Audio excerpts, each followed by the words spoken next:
Greetings again, dear respected parents and wonderful students. Welcome back to another online lecture.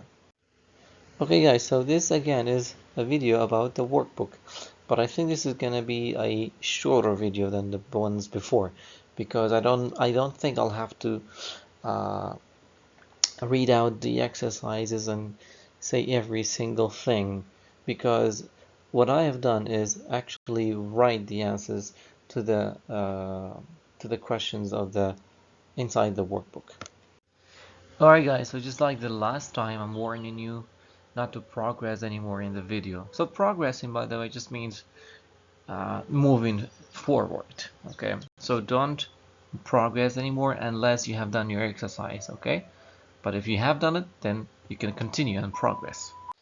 This, again, is a reminder of what you need to do before you solve an exercise. Now, I think that most of you have done their exercises on the workbook, but um, it never hurts to remind someone of what they need to do when they're doing something important. So this is a reminder of what you need to do on the workbook before you solve anything on the workbook, any exercise on the workbook. Very important, probably the most important when you solve an exercise. Read instructions.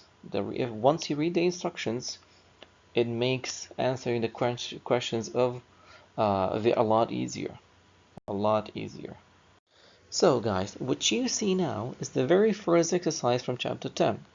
Now, of course, this is not done. This has not been solved at all, right? This gives you a chance to look at the exercise, okay? And then the next slide will be the solution of the same exercise that you see right now. So each exercise has been solved like that. Now moving on to the solved version of the exercise, you can see all the solutions, all the blanks that have been filled in. So ponder upon it, focus on it, and compare the questions from your book and that's my solutions. So this next exercise is a beautiful piece of information about Romans in our town, and of course that our town means Britain, because this book has been made in Britain and by Oxford University. So, and Oxford is a college as a university in Britain. So when they say our, they mean Britain. Okay, so anyways, this is a paragraph. You can read it, then answer the questions about this paragraph. Alright guys, so this is a solution for the questions on the text Romans in our town. Try to understand why they are true or false. Compare your answers and see why you've done any of them wrong, if you have solved any of them incorrectly. Alright, so this is a repetition of the pattern that we're following, the exercise without the solution, and the next slide will be with the solution. So guys, this is a solution for this exercise. I copy and pasted the words, right? I highlighted the words and then brought them to this exercise and pasted them on it. So they are actually small pictures on pictures. It was something that I tried out. I didn't really like it that much because it required some more work, and it's not that nice either. I just wanted it to look like the first exercise, I mean the first one that has been done, but it didn't turn out to be quite as good as the first one. I think I should join the DSD club since I've done something different. Yeah, anyway, so yeah, again, a template of an exercise. The next one you'll see the solutions. So this exercise is very important, guys. What does it say? Match the pairs of words to the pictures. Write noun or adjectives. So you're gonna pick two words, just like the first one that has been done. You pick two words, you put them in the blanks, in the rightful place. then you will decide which one is which, meaning which is fear noun or an adjective, or fearful is a noun or an adjective. Now, of course, you can see now that they've been solved, and you're seeing the solution. But think about it that way, okay? Don't just answer things. Think about what's going on. You see, look at the pictures, look at the words, look at what's been asked from you. That's how you solve an exercise.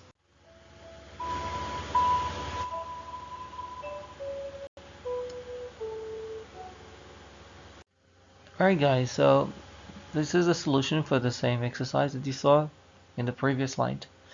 And by the way, you're gonna hear a little bit of music in the next remaining slides. Please try to focus and have all your intention on the exercise.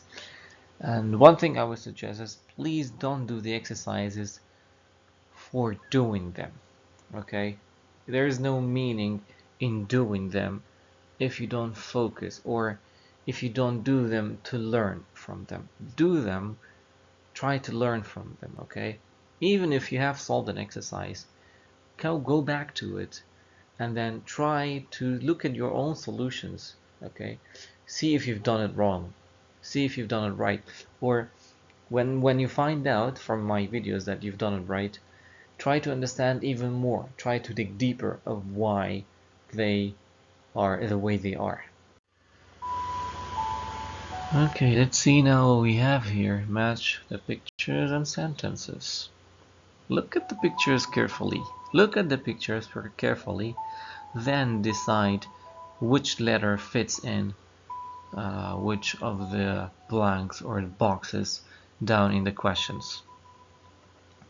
So the solution for this exercise can actually be very, very easy if you focus on which one of them is already done. So the first one is already done, right? So picture C is out of the way, right? Don't look at picture C at all. What we have if we left is only 5 pictures. Try to solve the easiest one of them until you get to the last one. So even if you don't know one of them, that means you actually know the other 4, and one of them has already been done for you. Okay, so that means you can do them all. Very easy.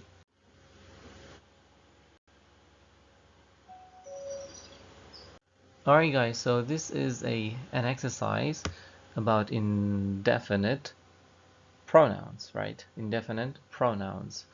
So exercise says complete the sentences, use one, where, or thing.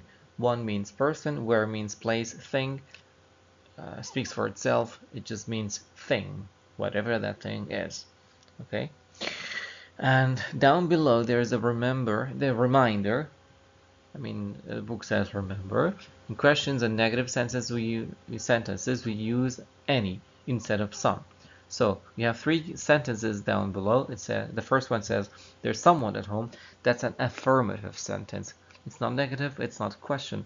The next one says, is there anyone at home? You don't say is there someone at home, you say is there anyone at home, because why? This is a a question sentence. The third sentence is negative. It says there isn't anyone at home. You don't say there isn't someone at home, you say there isn't anyone at home, because it is negative.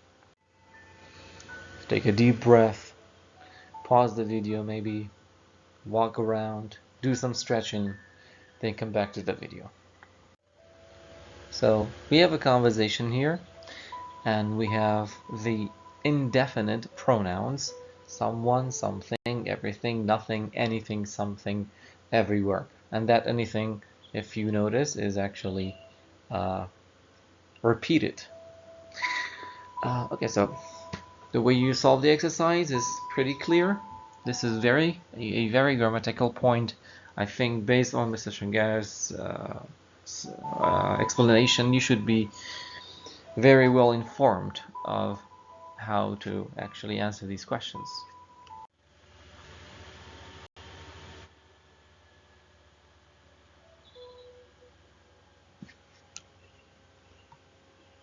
So the solutions for this exercise are clear. Very easy, right? So hopefully this music isn't bothering anyone and probably washing away some of the stresses that you may have had during this quarantine time.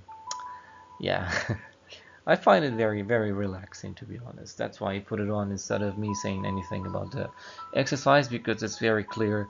And what you need to do is compare your solutions to mine, so that you check whether you've done them right or wrong. Anyway, so what you see now again is a method that I chose or used to solve the exercise for you. I haven't written anything. These are only, these solutions are small pictures I took from the book and then pasted it on the slide in the blanks in the rightful places.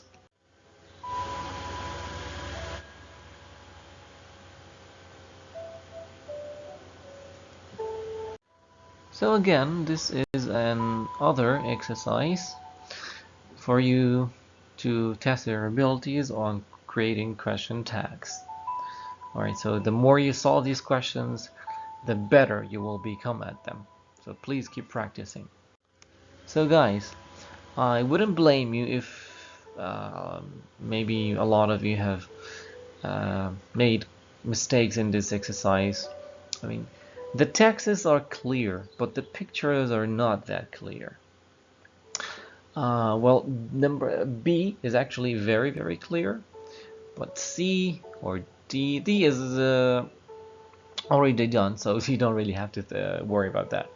But even A is not that clear. However, what I would suggest is, as long as B is a very clear picture, look for which one of the texts can actually match with B. Once you do that, then you have only two pictures, C and A. Okay, so if you do that, you're gonna see that the exercise is a lot easier. This is a solution for that exercise, guys. I think it was pretty decent. The thing that actually caught my attention the most, in terms of historical information, was that they used to call London Londinium, right? It almost sounds like a chemical element.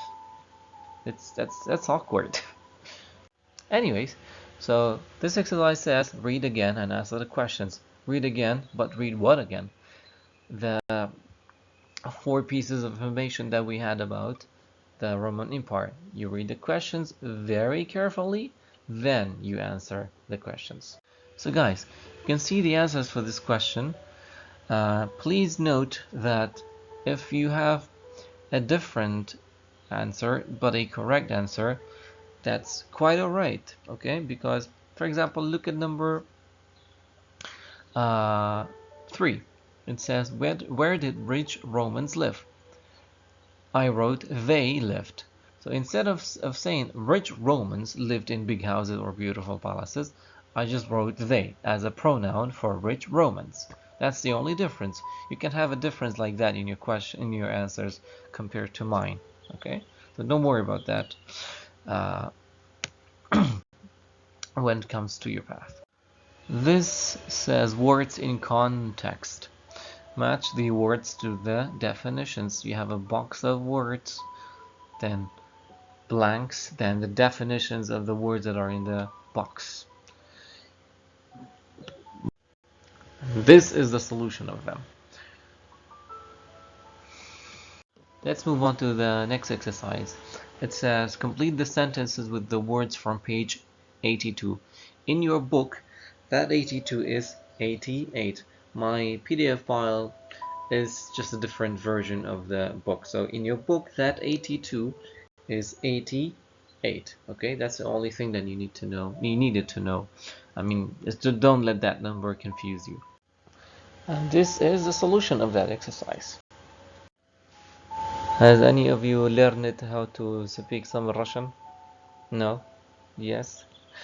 Time to stretch a little bit and prepare yourself for this exercise because it's going to be a bit more difficult than the other ones.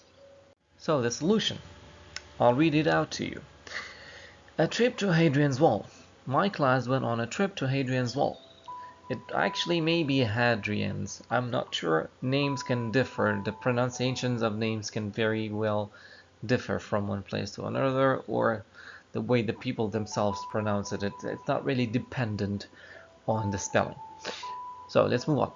It's in the north of England. It isn't the border anymore, and there aren't any soldiers, because the people in Scotland don't want to invade England now. You can see the old fortresses where the Roman soldiers stayed. You can see how they lived too. The soldiers weren't very rich, but you can see the ruins of bathhouses and central heating systems. The Romans thought Britain was very cold and wet. They didn't need to build lots of aqueducts because there was always enough water. My favorite part, writing. So this exercise says, imagine you visited an ancient place. Write notes for the questions. So first question says, where did you go? When did you go? Second question says, what was the weather like? Was it hot or cold? Was it raining?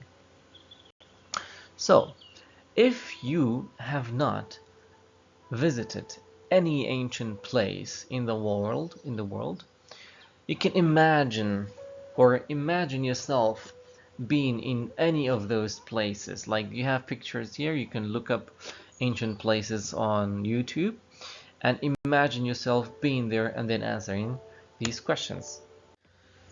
Okay, so it says in this exercise, write about your visit, use your notes. So use the answer to the questions in the previous exercise to write a small paragraph in this portion of your book. Now, if you have not been outside of Kurdistan, you can use, I think that most of you have been to Hawler, okay? You can, and if someone has been to Hawler, I'm sure they have been to the citadel of Hawler, which is over 6,000 years old. You can use that if you have been there. Use it to write a small paragraph. Finally, Unit 10 review. Complete the text. Usually at the end of every chapter, you have 3 exercises. So this is the first. You're going to see the next ones in the next slides. Let's move on. See, these are now the solutions to these questions. You can pause if you wanted to, so that you write down the questions or correct your mistakes, right? You can do that. This is the second exercise of the review, or the revision. And this is the solution. By the way, you can pause the videos. Pause the video every time you need to pause it, or that wherein you can when you want to compare your solution to my solutions, so that you correct them if there is a mistake. The next and the last exercise. And the solution. Okay guys, so this is the end of this video. However, I would like to mention a couple of things. The next video is probably going to be about an extensive reading. One of them is non-fiction, the other one is fiction. Young Stars and Clara's Visit. So I may talk about only one, and I also may talk about both of them. But I will certainly add more questions to the questions that are already about the extensive readings. Okay, so please be prepared for them. Now I would like to mention something which is about the previous video, I think. Yeah, no, not the previous video, the one before that. There was one portion of the video where I talk about A, E, I, O, U as consonant sounds. They are not consonant, please. They are not consonant. I made a mistake in that video. So those letters A, E, I, O, U, and Y, they are vowel letters. Please keep in mind that they are vowel letters and not consonant. That was a mistake, and And I just wanted you to know that, I just wanted you to be informed and correct it at your end as well. Best wishes and luck to all of you out there, guys. I hope that we can meet very soon. Thank you for watching the video. I hope that you're enjoying the videos, learning from them, and actually taking advantage of them as well, because you can uh, play the videos again and again and again, and there is no limit. I mean, it's not like a lecture that you can miss or be absent from. You have the lectures from day one of the quarantine until up until now. So best luck and wish again from me. Bye bye now. Have a good day.